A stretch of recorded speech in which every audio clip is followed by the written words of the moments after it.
So,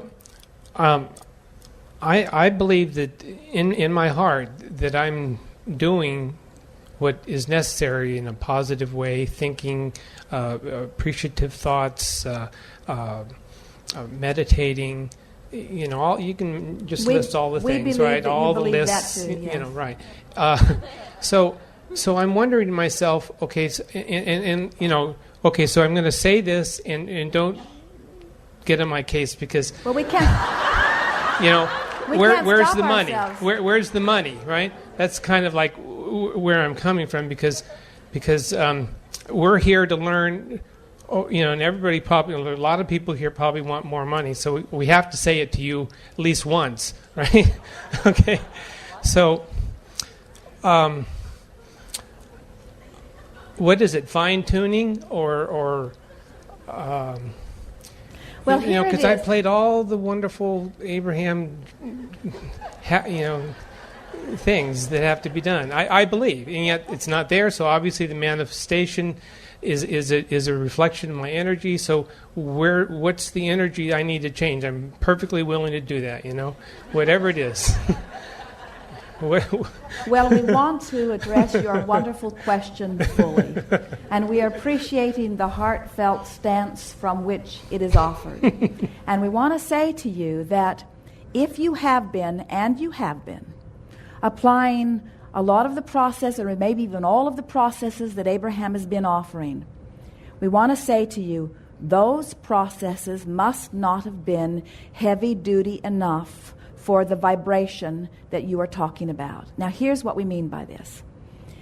When you're in a vibration of frustration or overwhelmment, and we say, get a notebook and write across the front of it, my book of positive aspects, and then find someone or something that you want to focus upon and put it as a heading on the first page, and then just sit for 5 or 10 minutes when you have an opportunity and just write the appreciation that you naturally feel for this person or this event or this thing or this experience. And then just go from page to page until over a period of a few days or weeks you fill the book completely and then get another one. In other words, become one who literally rampages with appreciation on different topics. And then we say there's a process that we call pivoting, where you know what you don't want and then you know what you do want. And if you have the ability to know what you don't want, then you certainly have the ability in that moment to identify what you do want. So turn your attention to what you do want and talk about why you want it. Remember things like it. Pretend that it's already happened. Right. Then we talk about the wouldn't it be nice if game, where you just pick some light, fluffy thing that you think you would like, and you say, wouldn't it be nice if such and such happened, and wouldn't it be nice if that person did this, and wouldn't it be nice if it felt like this, and wouldn't it be nice if this turned out like this, and wouldn't it be nice if. And with all of these processes that we have offered, and you've done a good job of applying them, we feel sorry for any of you who try to apply them all because we are eternal spewers of processes. What happens is, if you're not getting movement from a deliberate application of processes, it means these processes are being offered for someone who, on this particular subject, is higher up the vibrational scale to begin with. In other words, they're not working for you if you are in a place where you truly feel unworthy, or they're not working for you if your current experience has you really feeling fear. In other words, if you are feeling powerless and you're writing in the book of positive aspects, there's a very good chance that you are writing words because they sound good. You're doing your homework just like you think Abraham would like you to do. But the processes, if the processes aren't making you feel better, then the processes aren't working for you. But they do. I can do the process, and I can start glowing, and I can start just, I feel like I'm floating, and I'm just so happy. Well, if the process makes you feel better, in other words, if you are glowing and you are experiencing an improvement, and yet the manifestation still is not coming, then that means is part of your time you're beating the drum that makes you feel good, and part of your time you're beating the drum that doesn't feel so good. And there's a sort of fulcrum point here where you must be doing more of that than you're doing of that. It is simply airtime to the universe. In other words, I say to the universe, I'm wanting that, and I say to the universe, but here's where I am. And then I say to the universe, wouldn't it be nice if? And then I say to the universe, but it's not very nice that this is happening. So you just have to tip it a little further. So I'm aware of that possibility. In fact, that's the likelihood. The question is, where is this negative energy that's holding me down? Because I haven't a clue where it is, or what it is, or anything. It might be that you think that there is negative energy. In other words, we can feel, and we understand why you feel this way. Here's what you're saying. All right, Abraham, I've been listening to you for a long time. I've been doing everything that you've said, and this particular subject has not changed in my experience. What am I doing wrong? And the what am I doing wrong is the dominant vibration within there. The why isn't it changing for me? Or what is the negative energy? People get very creative. It must be karma. It must be a past life. I must be doing something wrong. And what we want you to say and understand, we talked about this already here today, we want you to try for just a little bit not to feel so judgmental of yourself about where you are about this.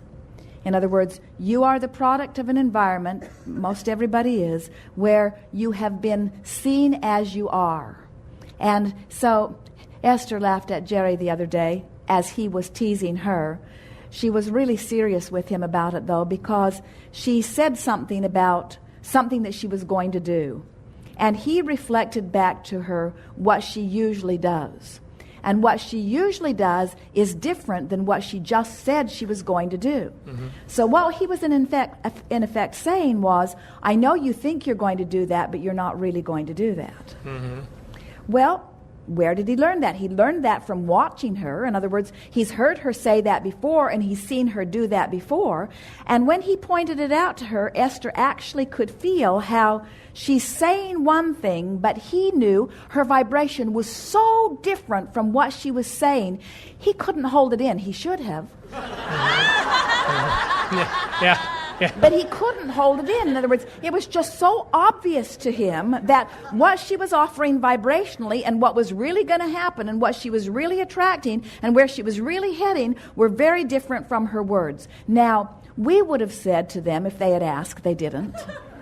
We would have said to them that it is better for Esther to offer the words of what she expects or of what she is wanting. It really is better for her to at least try to point herself in the direction of what she wants.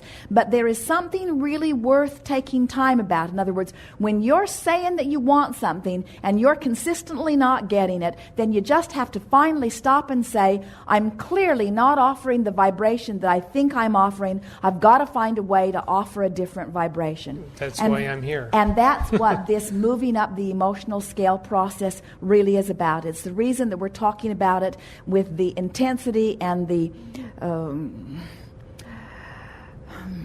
steadiness. In other words, we're bringing it up a lot because there are a lot of people who have things that they've wanted for a long time that aren't coming. Anybody here? In other words, there are a lot of people that have that thing that they've wanted for so long. That's why we begin by teasing you, by saying, and of course you love those old stale desires, don't you? Those stale desires, they don't feel good. In other words, it's not fun to have something that you've wanted for a long time and it doesn't come. And why does it feel so bad? Because it is sort of a declaration on you. It feels to you like it's a failing on your part in some way. In other words, what am I doing wrong?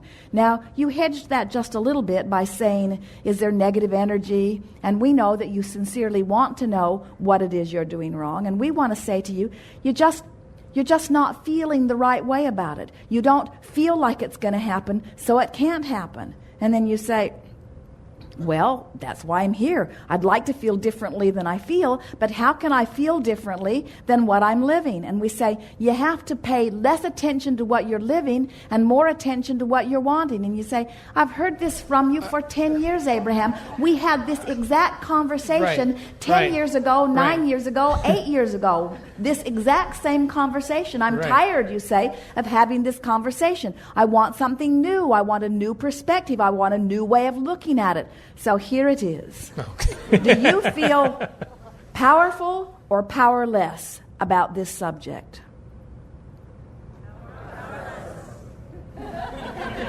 Jerry did it to Esther. They're doing it to you. Okay. In other words, Okay. that's the way you feel, whether you know that's the way you feel or not. Are we quite sure that's the way he feels? You can take a nap if you want. We'll just talk to them. I don't think I'm powerless. I just think that I need to do something different than what I'm doing, and I don't know what that different has to be. But if So you, there, that's but if, that's all right. but if you don't, well, we like that you don't think you're powerless, and we don't want you to feel powerless. And so maybe we should find another word.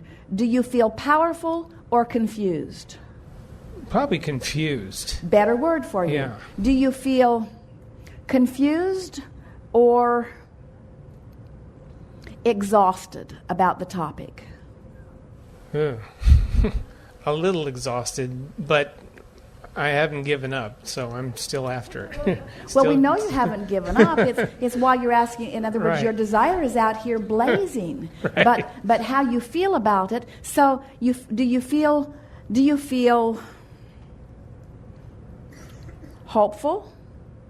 Hopeful, but yeah.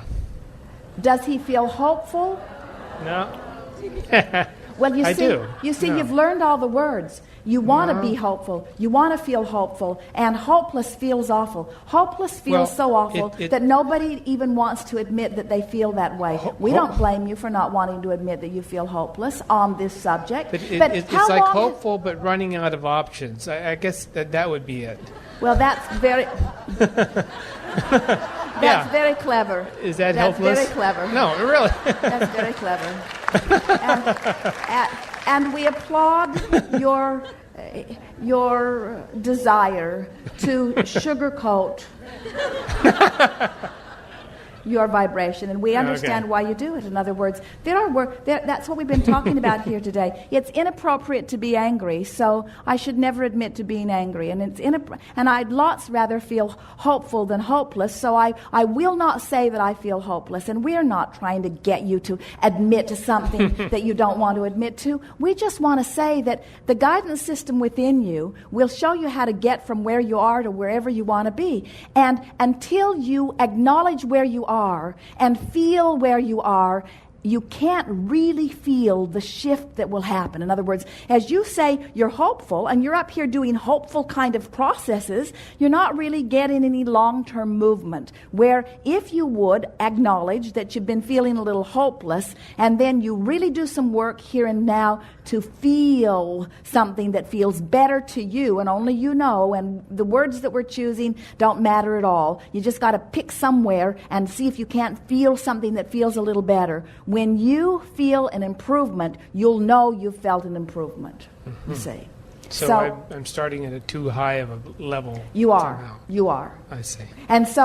And so we would say that you are far enough down, and listen, there's no judgment in that. When we say far enough down, we're not saying you're inappropriate and therefore you're far enough down. We're saying the way life has touched you and the way you began and the first impressions that you got from adults that were around you and the way people viewed you. In other words, all we're saying is you picked up some vibrations that you've been continuing to carry around that on this subject clearly are not serving you. And it's time for you to take the bull by the horns, so to speak, and shift some vibration on that. Fine with So me. as you feel hopeless or as you feel despair, and we know you don't like any of those words, but it's sort of where the vibration is on it, we think that it would be beneficial for you to pick something that is higher on the emotional scale and give it some airtime and see what it does to you viscerally. See if it gives you any sensation of relief.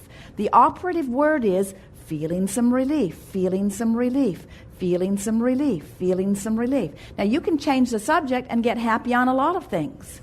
But changing the subject and getting happy on other things doesn't move anything on this subject necessarily. Now, if this subject was getting no airtime, you could ignore it altogether, just get happy about other things. You'd be happy most of the time, and it would be a non-issue. And you'd say, hey, I am a happy fellow. I'm hopeful all of the time, and we wouldn't disagree with you at all. But because this is getting so much airtime, meaning it's something that shows up in your life every day, you're feeling so much around it, it comes up a lot, you're beating the drum a lot about it, it's really worth dealing with it.